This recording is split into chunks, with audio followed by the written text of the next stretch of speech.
بسم الله الرحمن الرحيم الحمد لله رب العالمين والعاقبة للمتقين ولا عدوان إلا على الظالمين.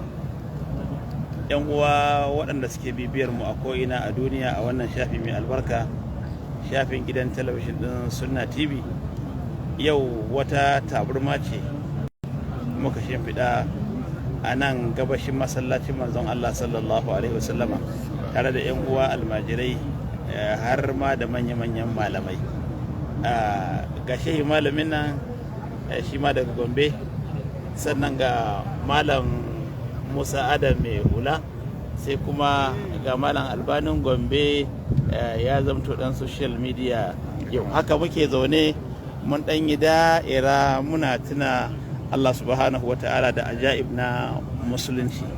Kwatsam sai Professor Mansur Isa Yalwa Abu Abdulrahim ya ba mu wata kissa mai jan hankali, sai na ce ya kamata mu tsaya mu yi tarayya da ku don kuma ku ji wannan kissa, saboda Allah maɗaukakin sarki ko a cikin alkur'ani idan ya kawo labari yakan karkare da cewa an yi haka ne saboda ku lura, ko cikin wannan abun akwai abin lura.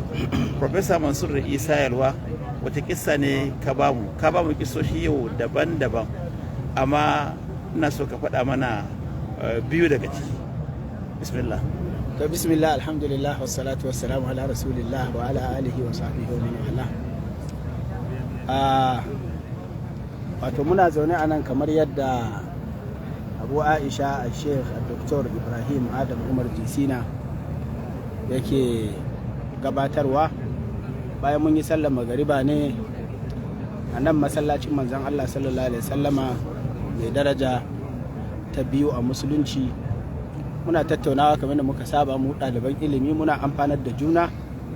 Malam Ibrahim yana gaya mana wata fa'ida cewa wannan wurin da muke zaunen nan wani fili ne na wani cikin sahabban annabi sallallahu alaihi wasallama mai suna An-Nu'man ibn al-Harith, wanda ya ba wa annabi sallallahu alaihi wasallama filaye inda ya gina gidaje da matansa, da kuma duk filin da annabi sallallahu alaihi wasallama ke bukata a nan wajejen duk shi yake da filin nan, tun daga can ƙarshen masallaci har zuwa nan da kuke hangowa wanda shine makabartar Madina Baqiya, shine mallaki wannan filin, shi yake bawa annabi sallallahu alaihi wasallam. Mun ji fa'ida daga gare shi, mun ji fa'ida daga wurin su malam Musa da saura. To sai muna tattaunawa akan wato waɗansu darajoji da Allah ya sanya da sirri na wato wannan wurin mai daraja a cikin masallacin annabi sallallahu alaihi wasallam da ake ce ar-raudatu sharifa. Kowane mutumin da ya zo Madina zai yi sha'awar a ce ya shiga rauda. To muke tattaunawa me yake sa mutane suke ture da kokari akan kowa sai ya samu ya shiga rauda. Bacin annabi sallallahu alaihi wasallama dama ya kwadaitar, kuma sallah a cikin wannan wurin ya fi lada sama da sallah ko ibada a sauran wurare a cikin masallacin. To sai nake ba su labarin cewa malamin da na yi karatun alkur'ani a wurinsa tun lokacin ina jami'a, ina aji ɗaya kenan. Ina tuna lokacin da wato shekarar 2002 kenan, ina aji ɗaya. Akwai malamina Sheikh Muhammad ibn Abdulhamid Abu Rawash, ina karatu na kusan ma saukan Qur'ani, ina cikin rauda ɗin tare da shi, sai ga wani mutum ba Misri ya zo ya yi sallah raka'a biyu, makaho ne da shi da jagoransa, kuma jagoran nasa ɗansa ne. To bayan ya idar da sallah sai ya ɗaga hannu yana addu'a, sai yana yi da ƙarfi, yana cewa Allahumma rudda ilayya basari, Allahumma rudda ilayya basari, yana ce Allah ka mayar mun da ganina, yana ce Allahumma kad amiya basari wa ana ibn 7 sinin, ya Allah na rasa idona tun ina ɗan shekara 7, yace yanzu kuma na fi shekara 70 ina makaho, Allah ka sa in gani ni ma, sake dawa da gani na in gani. Har ya manta da yaya duniya take a zahiri. To wallahi wannan abun kamar wato ana cewa ba a mamaki da ikon Allah, ni dai kan naga abun mamaki, har ya ja hankali na dan tsaya ina kallon sa. Malam ya ce ka ci gaba da karatunka. Wallahi sai Allah ya buɗe mutumin nan idonsa. Wallahi na gaya maka, kawai sai mutumin nan ya yi haka, kawai sai na ji ya shiru, sai ya rufe idonsa ya fara kuka, yana la ilaha illallah da basari la ilaha illallah idona ya dawo. Malam mutum malami ne don larabci mai kyau yake yanda ka ji ina faɗan nan da basari la ilaha illallah sai na haka to sai ke taba dan saboda bai taba ganin dan ba a ido, bai taba ganin kowa ba tunda tun yana dan karami dan shekara 7 ya makanci. sai yana ce kai waye ne, sai na ce ni ne ɗanka Abdallah. Sai ya dube shi sai ya rufe idonsa, wannan shi ne wane haka yake dama. To sai ya zama kamar tabuwar kai, tabuwar hankali kuma sai ya shiru kawai sai ya faɗi. Sai da jami'ai suka ɗauke shi za a kai shi asibiti saboda mutum ya yi shekara sama da 70 bai taba gani ba, yanzu ya gani lokaci ɗaya, ya ga kaloli, ya ga yadda ɗan adam yake, ya ga yadda cikin masallacin yake, ya ga wane ne. To nan sai tuna mun nace ashe ba mamaki yana cikin abin da yasa da aka tambayi Sheikh Abdulaziz ibn Abdullah ibn Baz cewa shin zai yi fatan Allah ya dawo masa da idonsa, don shi ma ya makance a irin wannan shekarun. Bayan ya tsufa aka tambaye shi cewa zai yi fata, ya ce shi duk duniya abu ɗaya kaɗai yake so ya gani, inda Allah zai bashi ya gani shine kawai a buɗe masa ya ga ɗakin Ka'aba, amma baya so ya ga komai a duniya sai wannan. To amma wannan mutum sai Allah, saboda addu'ar da yake yi da yaƙini da yake yi cewa Allah zai masa, wallahi sai Allah ya masa. Don haka abubuwan mamaki da muka gani a duniyan nan wanda yake nuna cewa Allah gaskiya ne, alƙur'anin Allah gaskiya ne, manzon Allah gaskiya ne, addinin musulunci gaskiya ne, abubuwa ne da suka kai mu daga ilmul yaqin zuwa ainul yaqin zuwa haqqul yaqin, cewa ubangijinmu gaskiya ne. Ya yan uwana musulmi, wallahi mu rike Allah, mu sake gaskata Allah, ubangijinmu gaskiya ne, kuma wallahi duk wanda ya roƙi Allah, Allah zai amsa masa. Abin da yake damun zukatanmu shine rashin yaƙini. Kana roƙon Allah kana gani kamar anya zai iya. Abin da yake damun mu shine rashin tsarkin zuciya. Abin da yake damun mu shine yarda da wani sama da yanda muka yarda da Allah. Shi yasa mutum zai fi damuwa ya ce yaya zai samu biyan bukata. Ubangiji in ka yarda da gaske ne, Allah abubuwan mamakinsa suna da yawa. Jama'a mu koma ga Allah, mu roƙi Allah. Ba wanda zai roƙi Allah Allah ya kore shi ya hana shi. Allah so yake, saboda komai Allah yana da shi. Duk wanda kaga ya daga hankali ya damu akan yana ta neman abu, yana ta daga hankalinsa, wallahi wato ya bar inda tushen abu yake ne. Koma ga Allah, Allah yana da komi. Saboda ka wannan yana daga cikin abin da na dan yi sharing da su yan uwa, kuma Malam Ibrahim ya ce maimaita irin waɗannan suna da yawa, hadith wala haraj. Muna fata Allah ya ƙara mana imani, ya ƙara mana yaƙini, kuma ya ƙara tabbatar da mu akan gaskiya. Professor Mansur Isa Yalwa, Allah ya saka maka da alheri. Ubangiji Allah subhanahu wataala yanda ya tara mu a wannan tabarma a farfajiyar masallacin manzon Allah sallallahu alaihi wasallam, Allah ya tara mu a gidan aljanna. Malam Musa Adam, duk da yake cewa mu ɗaliban ilimi ne, kai kuma malami ne ma, kuma ka ji yanda da Malam Mansur ya ba mu wannan labarin tun gabanin ma mu nemi ya ba mu ƴan uwa wannan labarin, dan mu muka nemi ya ba wa ƴan uwa wannan labarin, duka zukatan mu sun wato girgiza. Mun ji daɗi, mun ƙara samun tabbaci akan Allah subhanahu wataala. Mun san Allah ya wuce nan, amma kuma idan ka ga abu a ƙasa zaka ji zuciyarka ta ƙara samun nutsuwa. Ko akwai wani tsokaci da zaka yi kan abin da malam ya faɗa, ko kai ma ya kaji da ka ji wannan labarin? Lallai Allah ya saka da alkhairi. Malam Mansur, da mun zauna muna ɗan munakasha dangane da yanayin yadda shi kanshi masallacin annabi yake a da, da gidajen matan annabi sallallahu alaihi wasallama. Sai muka so ma kawo waɗansu abubuwa na zikirayat wanda sun faru a baya shekara da shekaru, yanzu muka zo muna tattauna su. Wannan ya sa zukatanmu sun raurawa. Na farko. Abu na biyu, muna jin cewa lallai bayin Allah rashin kyautata yaƙini yasa suke ganin waɗansu abubuwa kamar suna jarraba Allah. Ya kamata idan za ka yi abu ka yi shi bi sidiqil yaqin. Sannan kuma wannan ya ƙara mana ganin cewa ba labari ɗaya muka tattauna a nan ba, mun tattauna waɗansu abubuwa da muke ganin lallai Allah maɗaukakin sarki ya yi waɗansu abubuwa, har nake cewa ya kamata mu ji kunyar Allah. Domin yanayin yadda al'amura ɗin suke gudana sai kaga waɗansu abubuwan suna bayyana wa mutane kan cewa ya kamata mutane su ƙara sanin waye Allah.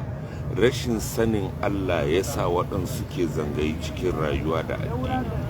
Wannan yana ɗaya daga cikin abin da dukkanmu zukatanmu sun ɗanyata, sannan kuma a ciki akwai wani wanda ya zauna yana cewa ya Ubangiji a rauda yana ya Ubangiji Allah ka bar ni a wannan gurin har a yi magariba. Yana yi bi sidiqil yaqin. An zo an tashi kowa, kuma guri ne da ba a barin mutane su zo. Guri ne da ba a barin kowa, domin duk lokacin da aka zauna minti 5 minti 10 sai a harraka jama'a, saboda jama'a da yawa suna bukata. Mun waiwaya baya ne muka ga lokacin da muke zuwa mutum ya zauna har ya yi rubuce-rubucensa a cikin rauda, ya yi waɗansu tsokaci da waɗansu abubuwa na ilimi a gurin. To amma yanzu cunkoson ya kai mutane suna son Allah ne da manzansa. Ni kam bayan Allah yan uwa, shin wannan abin Malam Mansur zai iya shiga cikin hadisin nan da Annabi sallallahu alaihi wasallam yake cewa rubba abdin ash'atha aghbara madfu'un bil abwabi law aqsama ala Allah la barra. Malam fassara mana. To wannan ai kuwa ma ya san fassarar Annabi sallallahu alaihi wasallam ke nuna cewa shi Allah maɗaukakin sarki yana karɓar wato bawa da addu'arsa da yaƙininsa, ba irin yadda mutane suke auna bayi haka Allah yake auna bayi ba. Allah yana auna bayi ne da tsarkin zuciyarsu. Akwai mutumin da a ido idan ka gan shi abin arena ne, abin a musgunawa ne, abin a ƙasƙantar ne. Ya ce akwai bawan da idan da za ka gan shi, za ka gan shi ash'ath aghbar, za ka gan shi da kai duzu-duzu ta yadda ko samun damar da zai ɗauki matsefi ya taje kansa bai samu ba, ko kuma bai ma da matsefin, ko kuma hidimomin da ke kansa ya yi yawan da bai ma samu lokacin da zai taje kai ba. Aghbar, duk jikinsa kura, bai samu sabulun da zai wanke tufafinsa ba, bai samu lokacin da zai canza kaya ba, ko bai da kayan, ta yadda madfu'un bil abwab, inda zai zo kofa zai shiga ana biki za a ture shi, inda zai zo gidajen manya ba za a bar shi shiga ba, don za a ɗauka maroki ne, za a ɗauka ba irinsu ne high class da suka dace da nan ba. Amma a wurin Allah lau aka sama alallahi la abarra, da zai yi rantsuwa a madadin Allah sai Allah ya barrantar da rantsuwarsa ta yadda ba zai ji kunya ba. Inda zai ce misali, yana daga cikin abin da yake ibra sosai akan wannan hadisin shine kar mu wulakanta dan adam. Komin yadda ka ga mutum karka wulakanta shi. Idan mutum ya wulakanta kansa wannan daban, amma mutum al'asulu ka gan shi ka ɗauka mutumin kirki ne, kuma ka ɗauka yana da tasa daraja. Kar ya zama ganin mutane a ido shi yake nuna maka mutuncinsu. A'a, Allah shi ya san matsayin mutum. Ka iya wulakanta wani sau ɗaya, shi kuma ya ce Allah wallahi sai ka wulakanta wani, shi ko Allah wallahi sai ya wulakanta ka, saboda wani ya rantse a madadin Allah. To shine ma'anar lau aqsama ala Allah, da zai yi rantsuwa akan Allah cewa Allah zai yi kaza, Allah ba zai taɓa kunyata shi ba, sai Allah ya masa.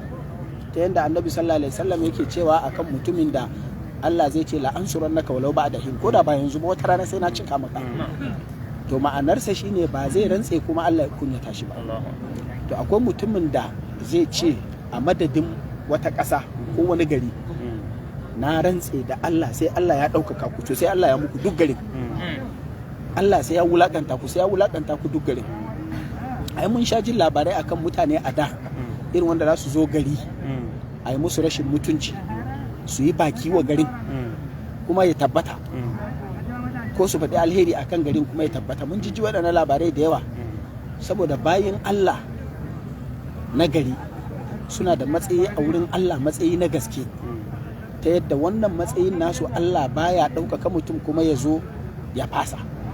Allah yana iya kaskantar da mutum daga baya fasa, amma Allah baya ɗaukaka mutum na addini ya fasa. Idan Allah kai laifi ya kaskantar da ka, yana iya fasawa daga baya ya ɗaga ka, saboda wannan rahama ce, falala ce. Amma duk wanda Allah ya so shi to Allah baya fasa soyayya, saboda wannan kuma wato karamci ne da da daraja irin ta Allah, wa rabbukal akram. To Allah darajarsa ta wuce ya ce kai nawa ne kuma daga baya fasa. Amma Allah yana iya fushi da kai daga baya ya fasa, to amma ba zai iya kaunar ka kuma daga baya fasa ba. Don haka akwai waɗanda Allah yake so da gaske, waɗanda kuma lallai da za su yi rantsuwa a madadin Allah, Allah sai ya cika musu rantsuwansu. Don haka mu kiyaye bayin Allah kamar yadda za mu kiyaye Allah, to mu kiyaye bayin Allah. Manzon Allah sallallahu alaihi wasallama ya ce a cikin bayin Allah akwai waɗanda su ne waliyan Allah da Allah yake son su, ta yadda idan ka yi gaba da su to kamar kana yi da Allah ne. Shine ma'anar man adali waliyan faqad azantuhu bil harb. Idan da za ka yi gaba da shi to sai zama Allah zai karbi fada, sai Allah ya ce wannan ka nemi in yi fada da kai ne. Kaga ta yi ai ba Allah ka zaga ba, wani ka zaga. Shi yasa mutane su iyan wa bakinsu da gaɓoɓinsu akan cin mutuncin waɗansu, musamman kuma wanda ake masa tsammanin bawan Allah ne, wanda Allah ne ya san tsakaninsu da shi. Ka iya ka wulakanta shi ko ka zage shi ko ka tozarta shi ko ka ci mutuncinsa ko a ɓoye ko a cikin mutane, amma idan a ransa bai yafe ba, ko kuma har ya sa ya yi fushin da zai ce ya Allah wallahi sai ka wulakanta wani, to wallahi sai Allah ya wulakanta mutum. Don haka mu kiyaye mutuncin mutane, mu kiyaye darajarsu. Imamu Ahmad ibn Hanbal, Allah ya masa rahama, sarkin da wato Imamu Ahmad ya fi shan wahala a hannunsa, ina ji al-Mu'tasim billah, lokacin da Imamu Ahmad wannan mutum tsananinsa yayi yawa a kansa, ai Imamu Ahmad durkusawa yayi a ƙasa, ya ɗaga kansa a sama, ya ce ya ubangiji gharra hilmuka hada, haƙurinka ya sa wannan ya yaudaru, ya ɗauka kamar ba za ka iya bane, Allah ka nuna mana. Ai lokacin ɗaya mutum ya faɗi ya mutu. To wannan shine ma'anar lau aqsama ala Allah la barra. Kawai in kai fada da shi to kai fada da Allah. Allah ubangiji Professor Mansur mun gode sosai, Allah saka da alheri. Kuma ga wasu yan uwa su suna ma bibiya ta Facebook ne, suka ji muna gurin ashe suna mutanen Niger ne. Bayan Allah kun zo kun ga malaman ku, kun ji daɗi, faɗa mun farin cikin da kaji daga gansu. To ni ban ji masa sai gaskiya mun ji daɗi sosai, saboda kullum muna kalli wazin su cikin abun nan, YouTube da Facebook da TikTok din muna ga wazin su. To yanzu muna can muna zamana sai mun gane sai ana tambaya wannan ya zo ya diba yake mu zo ga su. Masha Allah, alhamdulillah mun gode. Allah ya saka muku alheri, kuma Allah ya saka muku alheri. Sauran da kuke musu ubangiji Allah ya bar ku a cikin wannan, Allah ya hada ku aljanna. Muna mu godiya kwarai da gaske. Ya kamata mu shiga cikin masallaci kuma yanzu. Yawa kaga ma an fara kiran sallah. Masu ganin mu da sauraron mu, masu ganin mu da sauraron mu, assalamu alaikum wa rahmatullahi wa barakatuh. Sai dai Allah ya hada mu aljanna. Mun gode. Dan uwa kamar yadda kuke gani dai, wannan yana daga cikin fawaid na